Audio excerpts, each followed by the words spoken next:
Hello मेरे प्यारे बच्चों, कैसे आप सभी। आशा करता हूँ सारे बच्चे फिट होंगे। बच्चा पार्टी आज की इस वाले वीडियो में हम लोग न्यू वाले क्लास 9th मैथ्स की बुक का, जिसका नाम है गणित मंजरी, उसके एक्सरसाइज 2.2 को सॉल्व करना सीखेंगे। उसमें बहुत सारे अलग अलग टाइप के क्वेश्चन है। पहले कुछ बेसिक क्वेश्चन है, फिर वर्ड प्रॉब्लम्स दिए हुए हैं। हर एक क्वेश्चन को डिटेल में सीखने वाले हैं। तो चलिए आज की क्लास शुरू करते हैं। जल्दी से इस वीडियो को अपने फ्रेंड्स के साथ शेयर कर दो और लाइक बटन दबाना मत भूलना है। बच्चों, जो पहला क्वेश्चन है बहुत बेसिक सा क्वेश्चन है एक्सरसाइज 2.2 का। इसमें बोला गया है find the value of linear polynomial. एक लीनियर पॉलिनोमियल दिया है और हमसे कहा गया है कि अगर x इज इक्वल टू 0 हो, x इक्वल टू -1 हो और x इक्वल टू अगर 2 हो तो आपको इस लीनियर पॉलिनोमियल की वैल्यू पता करनी है। कैसे पता किया जाता है और डिटेल में समझाता हूं। सबसे पहले तो हमें जो गिवन पॉलिनोमियल है ना, तुम एक काम करो, उस पॉलिनोमियल का कुछ नाम रख दो। वैसे ये कंपलसरी नहीं है, लेकिन तुम चाहो तो ऐसे लिख सकते हो कि जो पॉलिनोमियल है वो px है और इक्वल के उस साइड में हो जाएगा 5x माइनस में 3। बहुत सारे बच्चे इस चीज में कंफ्यूज भी होते हैं, ये px qx rx जो लिखा रहता है सर वो होता है क्या है। तो सिंपल वर्ड में उसका नाम होता है। जैसे पॉलिनोमियल के अंदर बच्चों यहाँ पर जो x लिखा हुआ है ना, इसीलिए मैंने यहाँ पर x लिख दिया। अगर यहाँ पर y वाला पॉलिनोमियल रहता तो मैं यहाँ पर y रख देता। अब इसको लिखने से फायदा क्या होता है आओ वो भी बताता हूं। जैसे जो पहला क्वेश्चन है, इस फर्स्ट वाले क्वेश्चन में हमें बोला है x का वैल्यू 0 लिखने के लिए। फर्स्ट वाले क्वेश्चन में हमें कहा गया x वैल्यू 0 लिखने के लिए, तो x का वैल्यू 0 करना है। इसका मतलब ये हुआ कि तुम यहां पर ऐसे 0 लिख दो x के बदले में, और उसी तरीके से इधर जो पॉलिनोमियल है ना, जहां पर भी x है वहां पर 0 लिख दो और ये माइनस का 3 उतार दो। तो ये 5 और x का मल्टीप्लाई हो रहा था, इसीलिए मैंने 5 मल्टीप्लाई 0 लिखा है। तो जब 5 का 0 से मल्टीप्लाई होगा तो 0 बन जाएगा, खेल खत्म हो गया। बचा क्या मेरे पास, -3 बचा। इसका मतलब ये हुआ कि जो p0 की वैल्यू है, यानी कि इस पॉलिनोमियल में जब x के बदले में हम 0 रखेंगे तो आंसर हमारा -3 आ जाएगा। इस तरीके से इसे सॉल्व किया जाता है। जरूरी नहीं है कि तुम px मान करके सॉल्व करो, हो सकता है तुम्हारे टीचर तुम्हें स्कूल में बोले कि डायरेक्ट भी सॉल्व कर लो तो चल जाएगा। अगर टीचर परमिशन देते हैं तो डायरेक्ट सॉल्व कर लेना बिना px वगैरह लिखे, सीधे x के बदले में तुम ये 0 वैल्यू पुट करके सॉल्व कर देना, इक्वल की साइन लगा करके। ठीक है, बाकी ये जो होता है स्टैंडर्ड तरीका होता है। अगर तुम RS अग्रवाल या RD शर्मा की बुक देखे होगे तो तुम्हें पता होगा। उसके बाद सेकंड वाले क्वेश्चन में हमें बोला गया है कि x का वैल्यू -1 पुट करना है। तो यहां पर तुम ऐसे लिखो p-1, इस तरीके से p लिख दिया मैंने और x के बदले सर -1 लिखूंगा, जैसे यहां पर मैंने 0 लिखा था। इक्वल के उस साइड में क्या हो जाएगा, तो 5x है तो ये बन जाएगा 5 का मल्टीप्लाई -1 से, और फिर माइनस की 3 जो पहले से वो उतर जाएगी। अब यहाँ पर 5 का जब -1 से मल्टीप्लाई होगा तो -5 हो जाएगा, और -3 पहले से है तो -5 और -3 मिलकर के -8 हो जाएंगे। यानी कि जब हमने x का बदले में -1 रखा तो वैल्यू हमारा -8 निकल करके आ गया। इस तरीके से इस क्वेश्चन को सॉल्व करना था। बहुत सिंपल क्वेश्चन है बच्चों। ये जो पहला दूसरा पार्ट वाले क्वेश्चन है ना, जहां पर सिर्फ x की वैल्यू पुट करनी है और तुम्हारा आंसर निकल करके आ जाएगा। थर्ड वाले को देख लो। थर्ड वाले में बोले हैं x के बदले में 2 लिखने के लिए, यानी कि हम ब्रैकेट में इस बार ऐसे 2 लिख देंगे। अब उसके बाद हमारे पास जो पॉलिनोमियल है 5x - 3 है, तो ये हो जाएगा 5x के बदले में 2 और फिर -3। तो 5 2 जा 10 हो जाएगा, उसमें से 3 माइनस कर दो तो 7 निकल करके आ जाता है। यानी कि जो p2 की वैल्यू होगी, बोले तो x के बदले अगर हम 2 रखें उस पॉलिनोमियल में, तो हमारा जो आंसर निकल करके आएगा वो 7 निकल करके आएगा। तो बस इतना ही करना रहता है। कभी भी अगर x का वैल्यू दिया हुआ है पॉलिनोमियल में, तो तुम्हें इस तरीके से वहां पर x की वैल्यू पुट करनी है और आंसर निकाल करके दिखा देना है। फर्स्ट क्वेश्चन का खेल खत्म। सेकंड वाला क्वेश्चन पहले क्वेश्चन को ही थोड़ा अपग्रेड करके बनाया गया है, बहुत ज्यादा मुश्किल नहीं है, उसी का थोड़ा सा कह लो बड़ा भाई है। इसमें कहा यह गया है कि find the value of quadratic polynomial. एक क्वाड्रेटिक पॉलिनोमियल दिया है, हमें इसकी वैल्यू फाइंड करनी है। आपने एक चीज नोटिस किया होगा बच्चा, जो पिछला वाला क्वेश्चन था ना, ये लीनियर पॉलिनोमियल था। मैं आप लोगों को कुछ बेसिक कॉन्सेप्ट भी समझाते हुए चलता हूं कि लीनियर पॉलिनोमियल और क्वाड्रेटिक पॉलिनोमियल में क्या फर्क होता है। क्वेश्चन तो देखो तुम लोग चुटकी बजा करके सॉल्व कर लोगे, वो वाला क्वेश्चन में भी कोई अलग काम नहीं करना, यही काम करना है। लेकिन चीजों को थोड़ा याद भी रखना कि लीनियर क्यों लिखा हुआ है, वहां पर क्वाड्रेटिक क्यों लिखा हुआ है तो दोनों पॉलिनोमियल। तो सुनो मेरी बात, जो लीनियर पॉलिनोमियल होता है उसकी डिग्री 1 होती है। डिग्री के बारे में मैंने तुम लोगों को एक्सरसाइज 2.1 में बताया था ना, कि जो x y z लिखा रहता है उसका जो हाईएस्ट वाला पावर होता है उसको डिग्री कहते हैं। तो यहाँ पर तुम देखो, जहां जहां पर जैसे ये जो पॉलिनोमियल जो दिया हुआ था, यहाँ पर x के पावर में कितना था, x के पावर में 1 था, तो इसीलिए इसकी डिग्री 1 हो गई। और जब डिग्री 1 हो जाती है तो इसको लीनियर पॉलिनोमियल कहते हैं। लेकिन जो अभी मेरे दूसरा वाला क्वेश्चन सॉल्व करना है, इस सेकंड वाले पॉलिनोमियल को तुम देखो, ये s के फॉर्म में दिया है, x के फॉर्म में नहीं दिया है। 7s का स्क्वायर है, 4s है और प्लस में 6 है। तो तुम यहाँ पर डिग्री देखो 2 है, क्योंकि बड़ा वाला पावर 2 है। एक यहाँ भी है पावर, s के पावर में यहाँ पर 1 है, यहाँ पर 2 है। तो जो बड़ी वाली पावर होती है उसे डिग्री कहते हैं। और अगर डिग्री 2 हो तो ऐसे पॉलिनोमियल को क्वाड्रेटिक पॉलिनोमियल कहा जाता है, जो कि बड़े काम का क्वाड्रेटिक पॉलिनोमियल होता है। है, आगे सीखेंगे इसके बारे में। फिलहाल इस क्वेश्चन को सॉल्व करते हैं। इसमें हम लोगों को जो पॉलिनोमियल दिया हुआ है उसका नाम मैं PS रख देता हूँ यहाँ पर, इस तरीके से लिख करके कि जो गिवन पॉलिनोमियल है हमें, लेट उसका नाम हम रख देते हैं PS। और ये पॉलिनोमियल अपने पास है 7s का स्क्वायर माइनस में 4s और प्लस की साइन के साथ 6 है। ठीक है, पहले क्वेश्चन में आ जाओ। फर्स्ट वाले पार्ट में बोला है s का वैल्यू 0 रखने के लिए। फर्स्ट वाले पार्ट में हमें यहाँ पर s के बदले में 0 लिख देना है। तो यहाँ पर क्या हो जाएगा, ये 7 मल्टीप्लाई 0 का स्क्वायर हो जाएगा। देखो कभी भी अगर 7s लिखा या कोई भी नंबर चिपका हुआ है मतलब वो मल्टीप्लाई में है। फिर माइनस का 4s है तो माइनस 4 मल्टीप्लाई 0 हो जाएगा और प्लस का 6 उतर जाएगा। 0 का स्क्वायर 0 होता है, उसका 7 से मल्टीप्लाई करोगे 0 बन जाएगा, खेल खत्म। 4 0 जा 0 हो जाएगा, खेल खत्म। ये 6 बच जाएगा, यानी कि P0 की जो वैल्यू निकल करके आ गई वो हमारी 6 निकल करके आ गई। तो इस तरीके से तुम्हें P0 का वैल्यू निकालना, यहाँ पर जो s का वैल्यू 0 है वो रख करके इस क्वेश्चन को सॉल्व करना था। जैसे पिछले क्वेश्चन को किए थे सेम क्वेश्चन है, कुछ अलग नहीं किया मैंने, बस यहाँ पर क्वाड्रेटिक दिया हुआ है और कुछ अलग नहीं दिया हुआ है। फिर सेकंड वाले पार्ट में हमसे बोला गया भाई कि s के बदले में माइनस का 3 रखिए। यहाँ पर हमने s लिखा है ये वाला, यहाँ पर अपने को माइनस का 3 रख देना है। तो 7s का स्क्वायर है यानी 7 मल्टीप्लाई माइनस 3 का स्क्वायर हो जाएगा। फिर माइनस में 4s है तो माइनस 4 मल्टीप्लाई माइनस का 3 हो जाएगा। ऐसे ब्रैकेट लगा देना। अगर माइनस, देखो कभी भी क्या होता है ना, जैसे माइनस 4 मल्टीप्लाई माइनस 3 अगर मैं ऐसे लिखूं तो दो साइन आपस में टकराने लगते हैं, तो हम लोग इनको अलग करने के लिए ऐसे ब्रैकेट लगा देते हैं। या तुम ब्रैकेट अगर लगा दोगे तो मल्टीप्लाई लिखने की भी जरूरत नहीं है, ऑटोमेटिक वहां पर एक ब्रैकेट के बाहर मल्टीप्लाई की साइन छुप जाती है। फिर प्लस का जो 6 है उसको उतार दो इस तरीके से। तो बचा क्या अपने पास, देखो -3 का जब स्क्वायर होगा तो वो प्लस का 9 बनेगा। क्यों बनेगा प्लस का 9? क्योंकि -3 मल्टीप्लाई जब -3 होता है बच्चों तो ये प्लस का 9 हो जाता है। माइनस माइनस प्लस होता है, पढ़े हो ना तुम लोग पिछली क्लासेस में, तो वहीं पर यहाँ पर ये प्लस का 9 हो जाएगा। अब 7 का हम लोग को मल्टीप्लाई करना है प्लस वाले 9 से। यहाँ पर -4 और -3 का मल्टीप्लाई हो रहा है तो माइनस माइनस जैसे कि मैंने बताया प्लस हो जाता है, और 4 का 3 से मल्टीप्लाई होगा तो 12 आ जाएगा। फिर प्लस की साइन के साथ 6 है, ये बन जाएगा कितना अपने पास 7 9 जब अपने पास 63 हो जाएगा। इधर अपने पास आ गया 18, दोनों को ऐड कर लो, 8 और 3 11 का 1 कैरी हो गया 1, तो 6 और 2 8 हो जाएगा। यानी जो फाइनल आंसर आ गई वो 81 आ गई। जब हमने s के बदले में -3 रखा तो पॉलिनोमियल की जो वैल्यू निकल करके आ रही है वो 81 निकल करके आ रही है। ये हो गया सेकंड क्वेश्चन का सॉल्यूशन। इसी में एक थर्ड पार्ट भी दिया हुआ है, जल्दी से उसे भी निपटा ही देते हैं। थर्ड वाले पार्ट को भी निपटा ही देते हैं। इसमें हम लोगों से कहा गया है s के बदले में 4 लिखने के लिए। तो ये हो जाएगा 7 मल्टीप्लाई 4 का स्क्वायर, जहां जहां पर s है वहां पर 4 लिख दो। फिर -4 और s है यानी कि माइनस का 4 लिख करके मल्टीप्लाई में 4 लिख देंगे प्लस वाला। फिर प्लस की साइन के साथ 6 है, उसको एज इट इज उतार देंगे।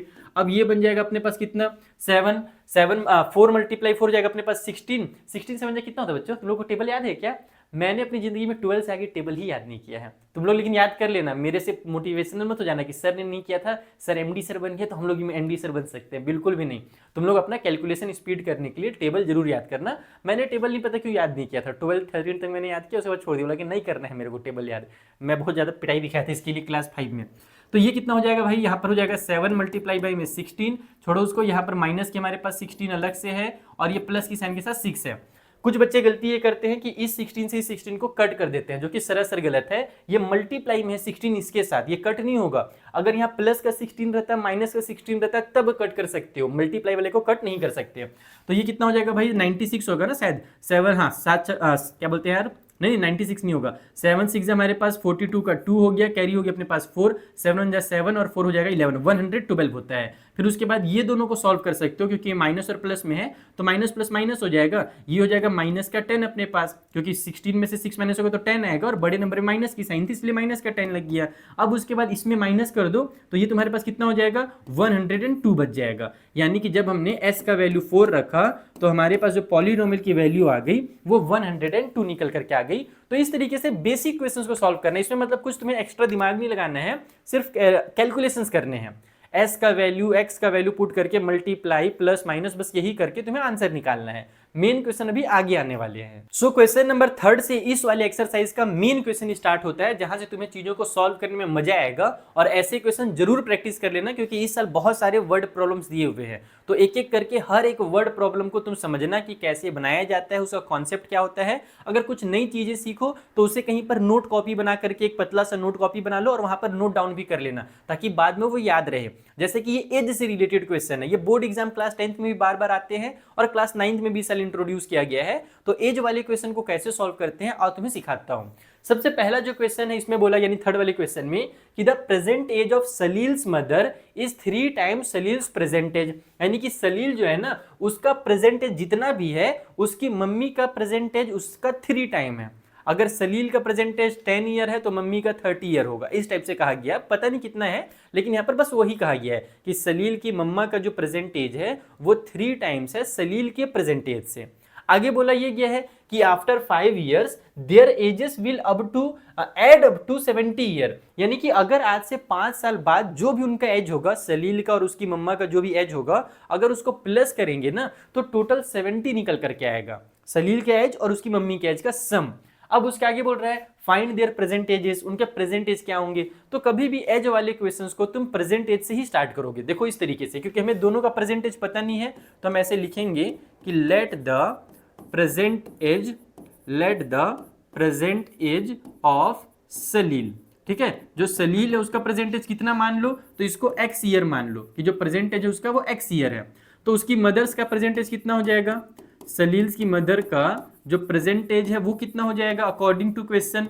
यहाँ पर प्रेजेंट एज ही मैंने लिखा है सलील की मदर का, कितना हो जाएगा तुम्हें लोग बताओ। अभी मैंने तुम्हें बताया ना कि क्वेश्चन में बोला गया है 3 टाइम्स है, तो x का 3 टाइम निकालने के लिए 3 मल्टीप्लाई x कर दिया जाता है। जैसे मान लो मैं तुमसे बोलूँ 10 का 3 टाइम क्या होगा, तो तुम बोलोगे सर 10 मल्टीप्लाई 3 30 होगा। उसी तरीके से अगर सलील का प्रेजेंटेज x ईयर है और क्वेश्चन में बोला गया है कि सलील की मदर जो है वो 3 टाइम्स है, तो 3 टाइम्स करने के लिए x का ही 3 से मल्टीप्लाई करके ऐसे 3x लिखा जाता है। ठीक है, इतना पहले कर लेना है।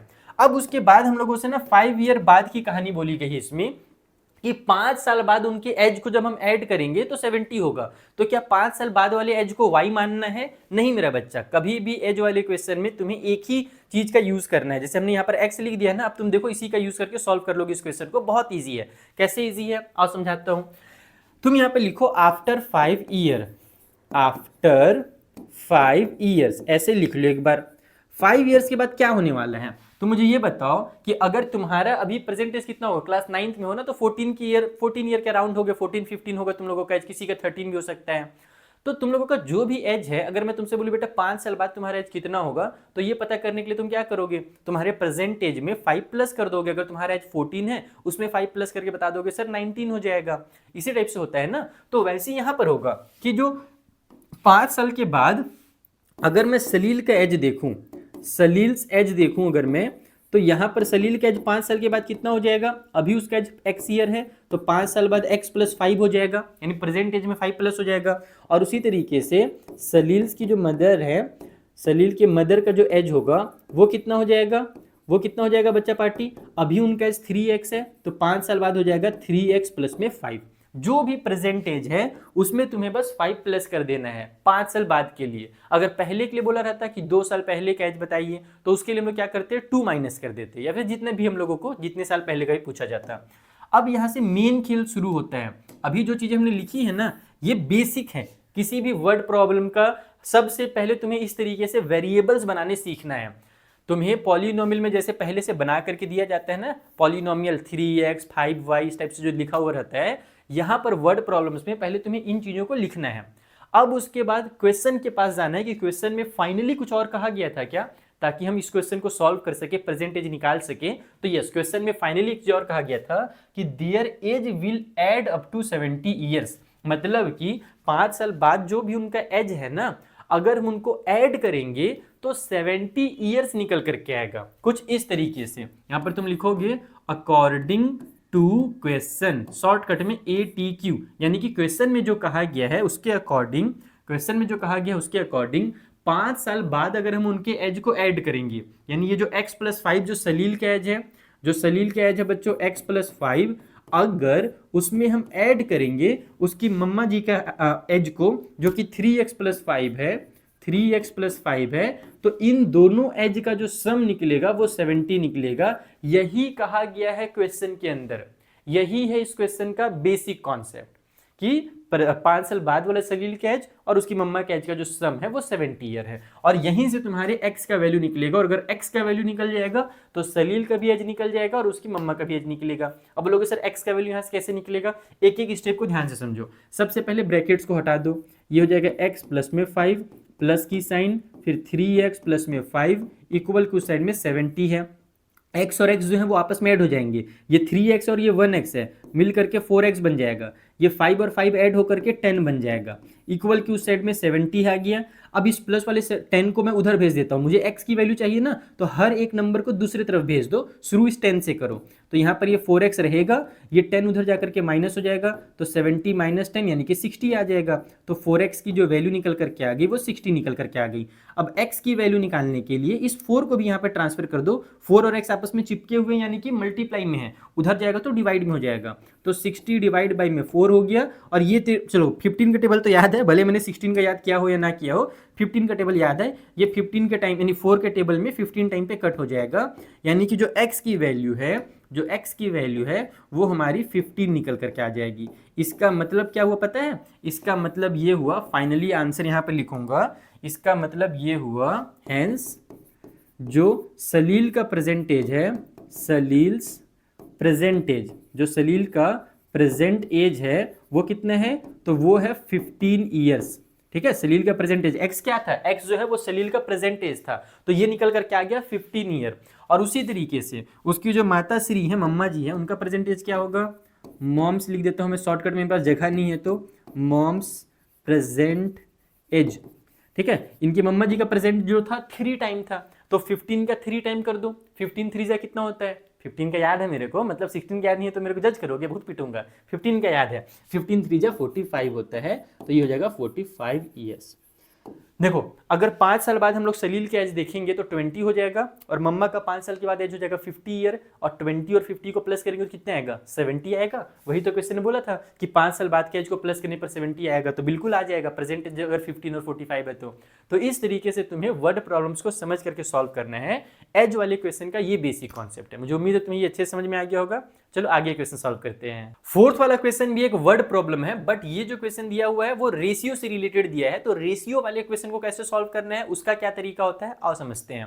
सबसे पहले क्वेश्चन रीड करते हैं। क्वेश्चन में बोला गया है कि the difference between two positive integer is 63, यानी कि दो पॉजिटिव नंबर हैं और उनके बीच का जो डिफरेंस है वो 63 है, यानी कि बड़े वाले नंबर में से छोटे नंबर को अगर माइनस कर रहे हैं तो 63 निकल करके आ रहा है। पहली लाइन में ये लिखा गया है। आगे बोला गया है कि the ratio of the two integer is 2:5, और उनका जो रेशियो है, वो जो दो नंबर्स है ना, अगर हम उनका रेशियो देखें तो वो 2 और 5 के रेशियो में है। कभी भी रेशियो वाला क्वेश्चन आए बच्चों तो उसके साथ एक वेरिएबल चिपका दो, तुम्हारा आंसर आ जाएगा। वेरिएबल कैसे चिपकाना है और समझाता हूं। आगे बोला गया फाइंड द टू इंटीजर्स, यानी कि हमें वो दोनों नंबर्स को फाइंड करना है, दोनों इंटीजर्स को फाइंड करना है। सबसे पहले यहां पर जो भी रेशियो दिया हुआ है ना, तुम इसको ऐसे लिखोगे कि लेट द टू इंटीजर्स, जो नंबर्स हम लोगों से बोले गए हैं फाइंड करने के लिए, हम उनको क्या मान लेते हैं, तो पहले वाले को 2x मान लो। जरूरी नहीं कि तुम x मानो, तुम k मान सकते हो, a मान सकते हो, तुम्हारा नाम मान लो m से शुरू हो रहा है तो तुम 2m मान सकते हो। जनरली हम लोग x से सॉल्व करते हैं मैथ्स के प्रॉब्लम्स को, इसलिए मैंने x लिख दिया है। अब ये 2x कहां से आया, पहला नंबर 2x क्यों हुआ, क्योंकि वो 2 के रेशियो में था। और जो दूसरा वाला नंबर है उसको मैं लिखूंगा, जो दूसरा वाला नंबर उसको मैं क्या लिखूंगा, उसको मैं 5x लिखूंगा, क्योंकि वो 5 के रेशियो में है। दोनों में सेम वेरिएबल ही चिपकाना। अगर तुम पहले वाले में a का यूज कर रहे हो तो दूसरे में b का यूज मत कर देना। अगर तुमने पहले वाले को मान लो तुम्हारा मन कर रहा है 2a लिखने का, तो दूसरे वाले को 5a लिखोगे। ठीक है, तो पहला नंबर 2x मैंने ले लिया, दूसरा नंबर 5x ले लिया। बड़ा कौन सा है, साफ साफ दिख रहा है कि सर 5x बड़ा होगा, 2x तो छोटा होगा। तो हमसे क्वेश्चन में क्या कहा गया है, हमसे क्वेश्चन में कहा गया है कि उनके बीच का जो डिफरेंस है ना वो 63 है। यानी कि यहां पर मैं फिर से लिखूंगा अकॉर्डिंग टू क्वेश्चन, प्यार से शॉर्टकट में ऐसे भी लिखते हैं, कई बार टीचर ऐसे भी लिख देते हैं अकॉर्डिंग टू क्वेश्चन, ऐसे भी लिखा जाता है, तुम जैसे लिखना चाहो लिखो। क्वेश्चन के अकॉर्डिंग यहां पर यह कहा गया है कि अगर हम बड़े वाले इंटीजर में से माइनस कर दें छोटे वाले इंटीजर को, 5x में से अगर 2x माइनस कर दें तो 3x मत लिख देना, 5x minus 2x equal to बोला है यहाँ पर 63, यानी कि उनका जो एक्चुअल आंसर निकलेगा वो 63 निकलेगा। हाँ, 5x में से 2x माइनस होकर के 3x ही आता है, लेकिन अकॉर्डिंग टू क्वेश्चन यहाँ पर इनकी जो वैल्यू दी हुई है वो 63 दी हुई है, यानी जो 3x आएगा ना वो 63 है। ठीक है। तो अब यहाँ से तुम वही चीज करो, 5x में से 2x माइनस करके इधर पहले तो 3x लिख लो और इक्वल की साइड में 63 रहने दो। अब x की वैल्यू निकाल लो, पहले x की वैल्यू निकलेगी तो नंबर्स निकल जाएंगे। x की वैल्यू निकालने के लिए 3 को ट्रांसफर कर दो, तो 3 यहाँ मल्टीप्लाई में, इधर आ जाएगा 3 डिवाइड में। सो x की वैल्यू कितनी निकल जाएगी, 3 के टेबल से ये कट हो रहा है, ध्यान से देखो, 3 1 जा 3 हो रहा है नीचे, ऊपर में 3 2 जा 6 हो जाएगा और फिर ये 3 1 जा 3 हो जाएगा। यानी x की जो वैल्यू निकल करके आ गई वो 21 निकल करके आ गई। इसका मतलब क्या हुआ, इसका मतलब क्या हुआ कि जो पहला वाला नंबर है, पहला वाला जो इंटीजर है, जो फर्स्ट वाला इंटीजर है जिसको हमने 2x माना था बच्चों, और x की वैल्यू अगर निकल करके आ गई है 21, तो पहला वाला नंबर हो जाएगा 2 × 21 यानी कि 42। जो पहला नंबर है वो 42 होगा। और उसी तरीके से जो सेकेंड वाला है, ठीक है, जो सेकेंड वाला हमारे पास नंबर है, सेकेंड वाला जो अपने पास इंटीजर है वो कितना हो जाएगा, तो वो 5x है। 5x का मतलब क्या हुआ कि 5 का मल्टीप्लाई 21 से करना है, तो 21 5 या कितना होता है, 105 होता है ना, हाँ 105 होता है। तो दूसरा वाला जो नंबर होगा वो 105 होगा। अगर तुम्हें अपने आंसर को चेक करना है कि भाई मैंने सही किया है कि गलत किया है, तो तुम एक काम कर सकते हो, इनको सब्ट्रैक्ट करके देखो। अगर इनको तुमने माइनस किया और इनके बीच का डिफरेंस अगर 63 निकल करके आ गया तो तुम्हारा आंसर सही है। तो एग्जाम के लिए बता रहा हूँ, फिलहाल तो आंसर सही है, लेकिन एग्जाम में अगर तुम्हें कंफ्यूजन है कि तुम सही कर रहे हो या गलत कर रहे हो, तो क्वेश्चन को कंप्लीट करने के बाद क्वेश्चन में ही जाकर के पुट करोगे वैल्यू को, तो तुम्हारा आंसर तुम्हें पता चल जाएगा सही है या गलत है। ठीक है, तो इस तरीके से तुम्हारा क्वेश्चन नंबर 4 भी होता है कंप्लीट। चलो अगले क्वेश्चन के पास। बच्चों अगले क्वेश्चन को सॉल्व करने से पहले मैं जल्दी से तुम लोगों को अपने आरंभ बैच के बारे में बता देता हूं। जैसे अगर तुम उसे यहाँ पर यूट्यूब में पढ़ रहे हो ना, न्यू एनसीईआरटी, उसी तरीके से मेरी पूरी टीम तुम लोगों को न्यू सिलेबस के अकॉर्डिंग पूरा सिलेबस कंप्लीट करा रही है। चाहे वो साइंस का हो या फिर मैथ्स हो, चाहे तुम्हारी इंग्लिश हो, हर एक सब्जेक्ट तुम्हें यहाँ पर पढ़ाया जा रहा है। एसएसटी भी पढ़ाया जा रहा है, साइंस के 3 अलग अलग टीचर तुम्हें मिलेंगे। अगर तुम मेरी पूरी टीम से पढ़ना चाहते हो और साथ ही साथ मेरे से भी लाइव क्लास में पढ़ना चाहते हो, जहां पर तुम अपने डाउट्स भी डिस्कस कर सकते हो। जैसे यहाँ पर यूट्यूब में तुम कमेंट करोगे, मैं कमेंट कब देखूंगा, मुझे खुद ही नहीं पता रहता है टाइम कब मिलेगा। लेकिन वहां पर जैसे मैं पढ़ाते रहता हूँ ना, अगर बीच में किसी बच्चे को डाउट आया कि सर वहां पर एक्स क्यों लिखा गया या फिर यहाँ पर क्या लिख सकते हैं और कुछ भी, तो वो सारे के सारे डाउट्स तुम क्लास के बीच में डायरेक्ट मुझसे कॉल करके बात करके डिस्कस कर सकते हो। एक फीचर है हमारे ऐप में जिसे हैंड रेज कहा जाता है। तो अगर तुम एकदम प्रीमियम वाली पढ़ाई करना चाहते हो, एकदम अच्छे से अपने डाउट्स क्लियर करना चाहते हो, तो फटाफट आरएम बैच ज्वाइन कर लो। इसकी प्राइस बहुत मिनिमम है, 2499 पूरे साल भर के लिए है। एक दिन का कॉस्ट निकालोगे बहुत कम निकल करके आएगा। तो ये जो बच्चों के महीने भर की फीस होती है ट्यूशन की, उससे ज्यादा हम लोग साल भर में पढ़ा दे रहे हैं।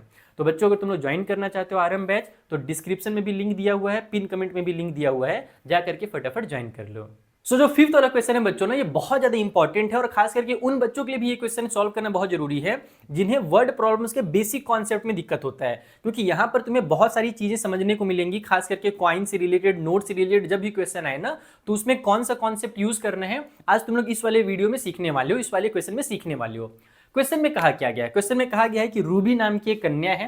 मेरी ड्राइंग थोड़ी सी खतरनाक है, टेंशन ना लो, लेकिन यहाँ पर बताया ये गया है कि रूबी नाम की एक कन्या है जिसके पास 2 रुपए के कॉइन्स हैं और 5 रुपए के कॉइन्स हैं। कितना 2 रुपए का कॉइन है, कितना 5 रुपए का कॉइन है, नहीं बताया गया है। मैं तुम्हें क्वेश्चन समझाता हूं लाइन बाय लाइन। इसमें कहा गया Ruby has 3 times as many 2 rupee coin as she has 5 rupee coin। यानी कि रूबी के पास 2 रुपए के इतने कॉइन्स हैं जितने उसके पास 5 रुपए के कॉइन्स है ना, उसका 3 टाइम।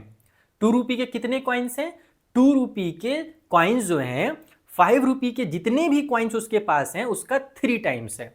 इसको एकदम सिंपल वर्ड्स में समझो। मान लो रूबी के पास 5 रुपए का एक कॉइन है। एग्जाम्पल के लिए 5 रुपए का कितना कॉइन है, एक कॉइन है। तो इसमें क्वेश्चन में ये बोला गया है, एकदम घुमा करके, एकदम एक्टिव वॉइस पैसिव वॉइस पूरा अंग्रेजी यहां घुसा दिया गया है और ये कहा गया है कि 2 रुपए का कितना कॉइन है, 5 रुपए के जितने भी कॉइन है उसका 3 टाइम्स। कितने टाइम्स, 3 टाइम्स। यानी कि अगर 5 का एक कॉइन है तो 2 रुपए का उसके पास 3 कॉइन होगा। ऐसा कहा गया है, कुछ इस तरीके का कॉन्सेप्ट लगाया गया है। समझ में आया कि 5 का जितना भी कॉइन होगा, 2 रुपए का कॉइन जो होगा वो 3 टाइम्स होगा। ठीक है, अब आगे ये कहा गया है कि इफ सी हैज टोटल 88 रुपी। इसमें ये नहीं बोला गया है कि उसके पास टोटल कितने कॉइन्स हैं, ये नहीं बोला गया है। ध्यान से सुनना मेरी बात, मैं ये क्यों बोल रहा हूं अभी आगे तुम्हें समझ में आएगा। इसमें यह बोला गया है कि उसके पास टोटल 88 रुपी है मिला करके, यानी 2 के जितने भी कॉइन हैं और 5 के जितने भी कॉइन हैं उनका वैल्यू अगर हम टोटल वैल्यू निकाल लें और दोनों को मिला करके प्लस कर दें तो टोटल उसके पास 88 रुपी बनेगा। Okay, total number of coin नहीं दिया है 88, टोटल रुपी दिया है, टोटल अमाउंट दिया है, जितने भी कॉइन्स हैं उनको मिला करके। ठीक है, अब आगे आ जाओ, how many coin does she have each type. तो 2 रुपया का कितना कॉइन है और 5 रुपया का कितना कॉइन है उसके पास, ये पूछा गया है। शुरू कहां से करोगे, इस क्वेश्चन का शुरू कहां से होगा, सबसे पहले तो इस तरीके से लिख लो कि let Ruby has 5 number of 5 rupee coin. ठीक है, 5 रुपया वाला जो कॉइन है, ऐसे सिंबल लगा दो तो रुपी नहीं लिखना पड़ता है। तो रूबी के पास 5 रुपए के कितने कॉइन है ये हमें नहीं पता, हम मान लेते हैं उसके पास x कॉइन्स होंगे। 5 रुपए के 2 कॉइन है, 10 कॉइन है, नहीं पता, हम मान लेते हैं उसके पास 5 रुपए के x कॉइन होंगे। ठीक है, तो इसलिए जो नंबर ऑफ 2 रुपी कॉइन हो जाएगा, 2 रुपया वाला जो कॉइन होगा उसके पास वो कितना हो जाएगा बच्चों, वो हो जाएगा 3 मल्टीप्लाई बाई एक्स। जितना 5 रुपए का कॉइन है उसका 3 टाइम है 2 रुपी का कॉइन, तो वो 3x हो जाएगा। ठीक, इतनी बतिया समझ में आई मेरी, इतनी बतिया समझ में आई कि नहीं, ईमानदारी से बताना, एकदम झूठ झूठ नहीं बोलना। अब मेरी बात सुनना ना, मान लो 5 रुपए का अगर एक कॉइन है तो टोटल कितना रुपए होगा उसके पास, ये कैसे पता करेंगे हम लोग। जैसे ये जो मैंने सिचुएशन यहाँ पे दिया तुम लोगों को कि 5 रुपए का अगर एक कॉइन है तो कितना रुपया होगा, तुम लोग सर 5 रुपया होगा, सिंपल 5 रुपया होगा। और वहीं अगर 2 रुपए का अगर उसके पास 3 कॉइन है तो कितना रुपया होगा, अगर 2 रुपए का 3 कॉइन है तो टोटल कितना रुपया होगा, ये जानने के लिए हम क्या करेंगे, या तो 2 + 2 + 2 करेंगे 3 बार, 2 रुपया 2 रुपया 2 रुपया, या तो 2 × 3 कर सकते हैं, या तो हम क्या कर सकते हैं 2 × 3 कर सकते हैं, तो हमें पता चल जाएगा कि उसके पास 6 रुपए होंगे। उसी तरीके से जो मैंने 5 रुपए निकाला है, ये निकालने के लिए 5 × 1 करना पड़ेगा। तो रुपए निकालने के लिए क्या करना पड़ता है, रुपए निकालने के लिए जितना भी कॉइन रहता है उसका जितने का कॉइन है उससे मल्टीप्लाई करना रहता है। अगर एक कॉइन है 5 रुपए का तो 5 का 1 से मल्टीप्लाई करो तो रुपए निकलता है। उसी तरीके से अगर 3 कॉइन है 2 रुपए का तो 3 का 2 से मल्टीप्लाई करके उसका अमाउंट निकलता है 6 रुपए। तो यहां पर इस क्वेश्चन में ना बच्चों, क्योंकि हमें रुपए दिया हुआ है तो अभी सिर्फ नंबर ऑफ कॉइन से काम नहीं चलेगा। बहुत सारे बच्चे इसमें गलती क्या करते हैं, वो लिखते हैं x + 3x = 88। इसका मतलब तुम्हें पता है इसका मतलब क्या है, इसका मतलब ये है कि 2 रुपए का जितना भी कॉइन है और 5 रुपए का जितना भी, ये 5 रुपए का जितना भी कॉइन है और 2 रुपए का जितना भी कॉइन है, टोटल नंबर ऑफ कॉइन 88 है, इसका ये मतलब हो जाएगा। लेकिन 88 हमें नंबर ऑफ कॉइन नहीं दिया है, अमाउंट दिया है। तो अब इसमें एक थोड़ा सा तिगड़म लगाना पड़ेगा, जैसे हम लोग एज वाले क्वेश्चन में लगाते हैं ना, 5 ईयर बाद वाला एज निकालते हैं, कुछ कुछ वैसे ही यहाँ पर करना पड़ेगा। यहाँ पर हम लिखेंगे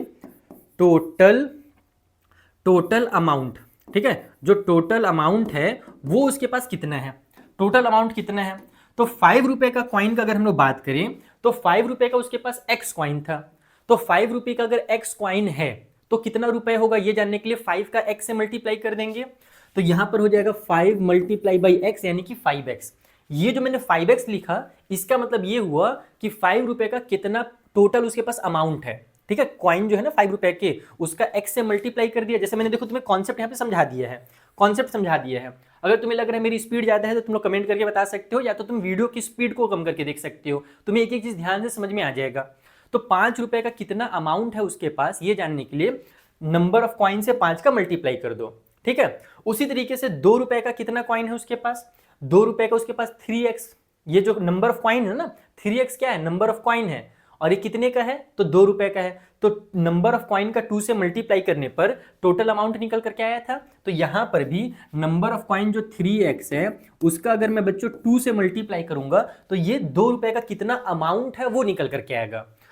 ये 5 रुपए का अमाउंट निकल करके आया है, ये 2 रुपए का अमाउंट निकल करके आया है, और टोटल अमाउंट मिला करके यानी कि दोनों को अगर हम प्लस करें तो टोटल अमाउंट है 88। ये इसका लीनियर इक्वेशन बनेगा। इस तरीके से तुम्हें इसे सॉल्व करना है, ये इसका तरीका है। समझ में आया इतना बतिया, 5 रुपए का अमाउंट प्लस 2 रुपए का जो टोटल अमाउंट है वो हमारे पास टोटल 88 रुपये है। यहां से x की वैल्यू निकल जाएगी तो नंबर ऑफ कॉइन भी निकल जाएगा। आज समझते हैं, ये हो जाएगा 5x, ये हो जाएगा 3 × 2 = 6x, इक्वल के उस साइड में 88 आ गया, 5 और 6 मिलकर के 11x, इक्वल के उस साइड में 88 आ गया। अब x की जो वैल्यू निकलेगी वो हो जाएगी 88 डिवाइड बाई में 11, क्योंकि 11 यहाँ मल्टीप्लाई में उधर जाकर के डिवाइड में हो जाएगा, तो 88 को जब 11 से डिवाइड करोगे तो 8 आ जाएगा। कितना आ जाएगा 8 आ जाएगा, यानी x की वैल्यू क्या निकल करके आ गई 8 निकल करके आ गई। अब जो x की वैल्यू निकल करके आई है वो फाइनल आंसर नहीं है। हमसे नंबर ऑफ कॉइन पूछा था ना, तो यहाँ पर लिखेंगे नंबर ऑफ ₹5 कॉइन। 5 रुपया के उसके पास कितना कॉइन था? x कॉइन था। x की वैल्यू 8 है, यानी कि 8 कॉइन्स हैं उसके पास। उसके पास 5 रुपए के 8 कॉइन्स हैं। उसी तरीके से नंबर ऑफ 2 रुपया का कॉइन, यानी कि कितने कॉइन्स हैं उसके पास 2 रुपए के? तो यहाँ पर 2 रुपए का कॉइन 3x था, नंबर ऑफ कॉइन 3x था। जितना भी 5 रुपए का कॉइन था उसका 3 टाइम था 2 रुपए का कॉइन। तो यहाँ पर हम क्या करने वाले हैं, इसका मल्टीप्लाई कर देंगे 3 का x के साथ, यानी कि 3 का 8 के साथ मल्टीप्लाई करेंगे तो 8 3 24 होता है, यानी कि उसके पास 2 रुपए के 24 कॉइन्स हैं। अब मुझे चेक करने का मन कर रहा है कि मेरा आंसर सही है या गलत है। कैसे चेक कर सकता हूँ? देखो 5 रुपए का अगर 8 कॉइन है, 5 रुपए का, तुम लोगों को देखो एग्जाम में चेक करने की जरूरत नहीं है ना, बस मैं तुम लोगों को सिखा दे रहा हूँ, कुछ नई चीजें सीखते भी जाओ ताकि कॉन्फिडेंस आए। जब हम लोग के अंदर कॉन्फिडेंस नहीं आएगा, सिर्फ तुम रटे रहोगे ना ये सब चीजों को, तो मजा नहीं आएगा। कॉन्फिडेंस आएगा तभी मैथ्स में मजा आएगा। तो 5 रुपए का जो अमाउंट है वो कितना हो जाएगा? 5 रुपए का उसके पास 8 कॉइन है, तो 8 का 5 से गुणा कर दो, ये हो जाएगा 40 रुपया, यानी कि 40 रुपए उसके पास है 5 रुपए के कॉइन के। और उसी तरीके से 2 रुपए वाला जो कॉइन है उसके पास वो कितना है? तो 24 है। तो यहाँ पर तुम 24 का मल्टीप्लाई कर दो 2 से, तो हो जाएगा ये 48। कितना हो जाएगा? 48 हो जाएगा। दोनों को अगर मैं प्लस करता हूँ, 5 रुपए वाले अमाउंट को और 2 रुपए वाले अमाउंट को प्लस करता हूँ, तो 88 रुपए निकल कर क्या आता है? क्वेश्चन में देखो बोला था ना टोटल उसके पास 88 रुपए है, इसका मतलब हमारा आंसर सही है। ये काम तुम लोगों के लिए एक्स्ट्रा मैंने किया है, ये तुम लोगों को करने की जरूरत नहीं है ना, ये बस मैंने सिखाया है, चेक करना सिखाया कि ये हम अपने आंसर को चेक कैसे कर सकते हैं। ठीक है, ये तुम लोगों को नोट्स में मिल जाएगा, चिंता नहीं करो। नोट्स से याद आया कि तुम लोगों को अगर नोट्स डाउनलोड करना है, ये पूरे के पूरे पीडीएफ का जो मैं सॉल्यूशन बना रहा हूँ या आगे के एक्सरसाइजेस जो मैं सॉल्यूशन बनाऊंगा, अगर उसे तुम्हें नोट्स चाहिए ना, तो डिस्क्रिप्शन में लिंक दिया है मैंने टेलीग्राम का, वहां से जाकर के भी टेलीग्राम ज्वाइन कर सकते हो। या तो ये QR है, ये मेरे टेलीग्राम का QR है, इस QR को स्कैन करोगे ना, इस QR कोड को स्कैन करोगे तो भी तुम्हें मेरे टेलीग्राम का लिंक मिल जाएगा ऑटोमेटिकली। यानी इसको स्कैन करो अपने किसी भी ब्राउजर से, या फिर कैमरा में अगर लेंस दिया है तो, या गूगल लेंस अगर दिया हुआ है तो QR को स्कैनर वाला कोई एप्लीकेशन अगर तुम्हारे पास हो, कहीं से भी स्कैन करो, तुम सीधे मेरे टेलीग्राम चैनल पर पहुंच जाओगे, उससे ज्वाइन कर लेना। वहीं पर मैं इसके PDF प्रोवाइड कराता हूँ बच्चों को फ्री ऑफ कॉस्ट। ठीक है, तो ये हो गया हमारा 5th नंबर का क्वेश्चन कंप्लीट। चलो आगे 2 क्वेश्चन और बचे हैं, उनको भी सॉल्व कर लिए। सो जो 6th वाला क्वेश्चन है वो बहुत ज्यादा इजी पीजी है। अगर तुम्हें पिछले वाले क्वेश्चन कर लिए हैं तो ये तो तुम्हारे लिए हलवा पूरी है, एकदम आराम से इसको तुम सॉल्व कर सकते हो। इसमें कहा गया है एक फार्मर है, उनके पास कुछ फेंस वगैरह था जिसको उन्होंने कट कर दिया है। फेंस की जो टोटल लेंथ थी वो 300 फीट थी, और इसको क्या किया उन्होंने 2 पीसेस में कट कर दिया, डिफरेंट साइज के। फेंस जानते हो ना, कोई भी खेत वगैरह को घेरने के लिए जो बनाया जाता है ताकि कोई एनिमल वहां पर आकर के फसल को बर्बाद ना कर दे, या कोई चोर आकर के चोरी ना कर ले। जैसे बचपन में मैं मटर की चोरी किया करता था, मेरे को याद आ रहा है, मेरा एक फ्रेंड मेरे को मटर के खेत में ले गया था, जितना मटर खाना है खा ले। मैंने 2-4 खाया, देखा कि कोई आ रहा है, भाग गए फिर हम लोग वहां से। तो तुम लोग ऐसा मत कम करना, तुम लोग शहर वाले बच्चे हो। तो सुनो, यहाँ पर हुआ क्या है कि एक फेंस है हमारे पास यहाँ से लेकर यहाँ तक, टोटल इस फेंस की जो लेंथ है वो 300 फीट है। हमसे कहा गया है कि 2 पार्ट में इसको काटना है। The longer piece is 4 time as long as the shorter, यानी कि छोटा और बड़ा किया है। फार्मर जी ने बदमाशी की है, इक्वल साइज में नहीं काटा है, हमारे लिए मेहनत का काम कर दिया। उन्होंने क्या कर दिया कि 2 पार्ट में बांटा है। एक पार्ट जो है छोटा है, मान लो यहाँ से यहाँ तक छोटा है, और इधर वाला बड़ा है। तो जो बड़ा वाला है ना वो छोटे वाले का 4 टाइम है, छोटे वाले का 4 टाइम है। यानी कि अगर हम लोग यहाँ पर इस तरीके से लिखें कि let the length of sorter, जो सॉर्टर वाला हमारा पीस है, अगर उसका लेंथ देखा जाए तो वो कितना है? वो हमारा x है। अगर सॉर्टर वाले को हम x मान लेते हैं तो जो लॉन्गर वाले का लेंथ होगा, वो कितना हो जाएगा? वो 4x हो जाएगा अकॉर्डिंग टू क्वेश्चन, कि जो बड़ा वाला पीस है वो छोटे वाले पीस का 4 टाइम है। अब यहाँ पर इसको सॉल्व कैसे करें, इसमें आगे बोला ये गया है कि how long are the 2 pieces, यानी कि दोनों पीसेस का आपको लेंथ बताना है, छोटा वाला कितना बड़ा है, बड़ा वाला कितना बड़ा है, एक्चुअल उसका लेंथ बताना है फीट में, क्योंकि ये 300 फीट हमको दिया हुआ था टोटल लेंथ। तो कैसे बनाएंगे? ये पिछले वाले क्वेश्चन से बहुत ईजी है। कैसे ईजी है भाई? यहाँ पर तुम लिखो पहले तो अकॉर्डिंग टू क्वेश्चन, और उसके बाद समझो। देखो बच्चों, ये जो छोटा और बड़ा बना है, ये बना कहाँ से है? इस लंबे से 300 फीट को कट करने के बाद बना है। यानी कि अगर मैं इस बड़े वाले में और छोटे वाले को प्लस कर दूं तो टोटल 300 ही निकल करके आएगा। यही तो इसका कॉन्सेप्ट है ना, कि छोटे वाले को और बड़े वाले को मिला दो तो क्या बनेगा? वो बड़ा सा फेंस बन जाएगा जिसका टोटल लेंथ पहले 300 था। यानी कि ये जो छोटा वाला लेंथ x है, उसमें अगर बड़ा वाला लेंथ 4x को मैं प्लस करता हूं तो टोटल 300 आ जाएगा। यहां से ये बन जाएगा 5x = 300, तो x की वैल्यू कितनी निकल करके आ गई, ये हो जाएगी 300 डिवाइड बाई में 5, और ये 5 के टेबल से कट हो जाएगा, 6 टाइम पे 30 और ये 0 उतर गया, तो x की वैल्यू 60 निकल करके आ गई। ये बहुत ईजी है, पिछले वाले क्वेश्चन से बहुत आसान है। इसका मतलब ये हुआ कि जो लेंथ होगा लेंथ ऑफ शॉर्टर, जो छोटा वाला था, शॉर्टर वाला जो पीस था उसका लेंथ हो जाएगा 60 फीट। x क्या था, जो x की वैल्यू हम लोगों ने 60 निकाली, ये है क्या, ये शॉर्टर वाले पीस का लेंथ हमने माना था। उसी तरीके से जो लेंथ हो जाएगा लेंथ ऑफ लॉन्गर पीस, जो बड़ा वाला पीस है उसका लेंथ कितना हो जाएगा, वो 4 टाइम है, यानी 60 मल्टीप्लाई बाई 4 बोले तो 240 फीट हो जाएगा।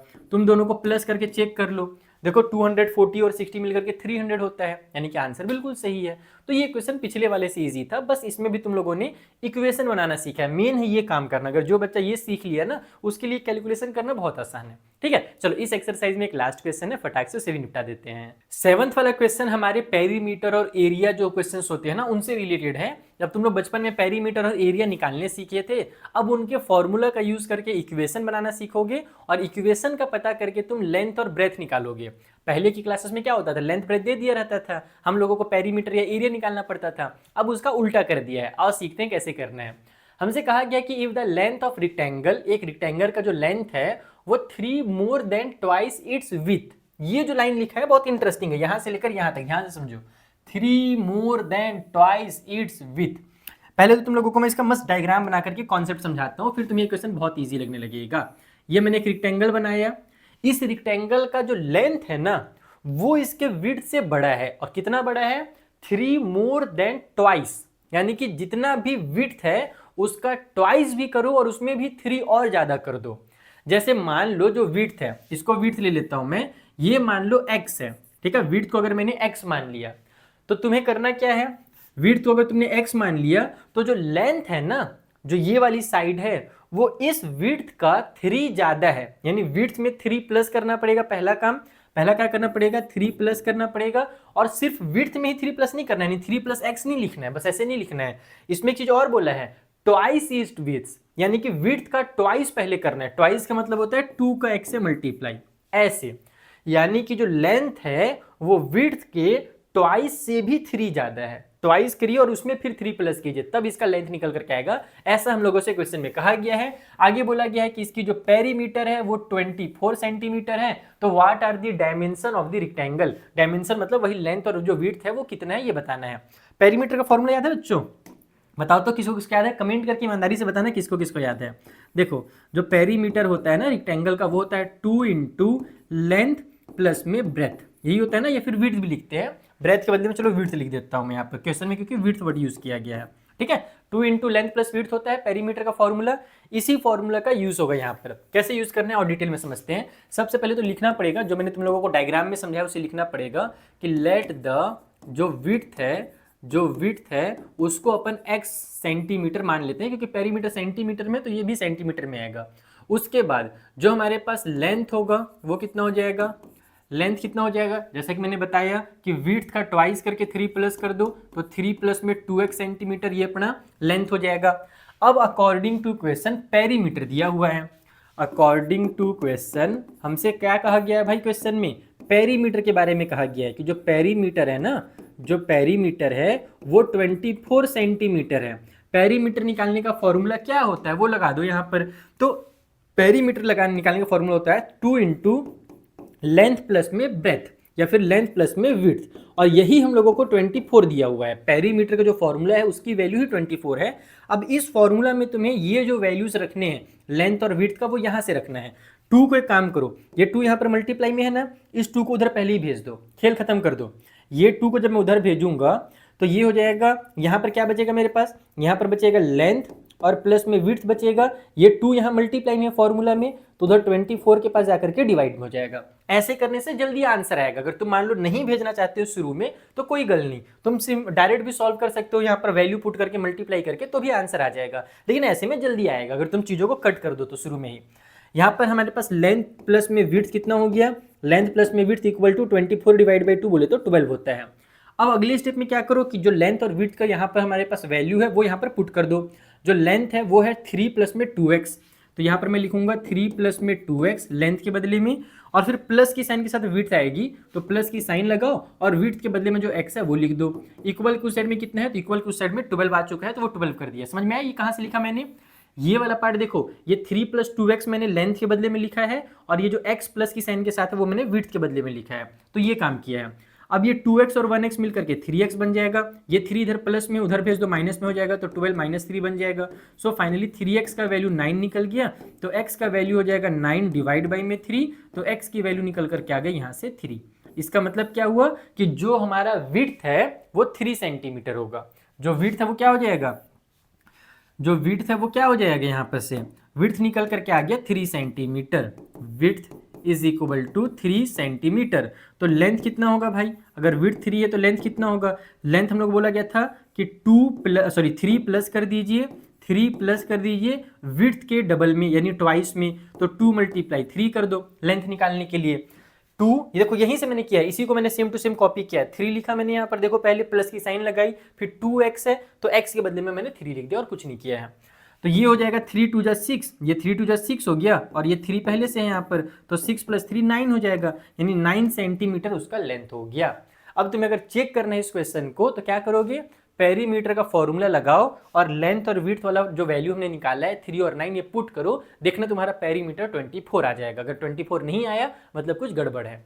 तो इस तरीके से ये एक्सरसाइज होता है खत्म। मुझे उम्मीद है तुम लोगों को मजा आ गया होगा पढ़कर ही पूरा का पूरा एक्सरसाइज। मेन इस एक्सरसाइज में वर्ड प्रॉब्लम्स हैं, जो बच्चा वर्ड प्रॉब्लम बना लिया वो सब कुछ बना लिया। आगे की एक्सरसाइजेस और ज्यादा इंटरेस्टिंग होने वाली हैं, तो कमर कस लो, कॉपी पेन तैयार रखो। मिलते हैं अगली वीडियो में, तब तक के लिए थैंक यू फॉर वॉचिंग।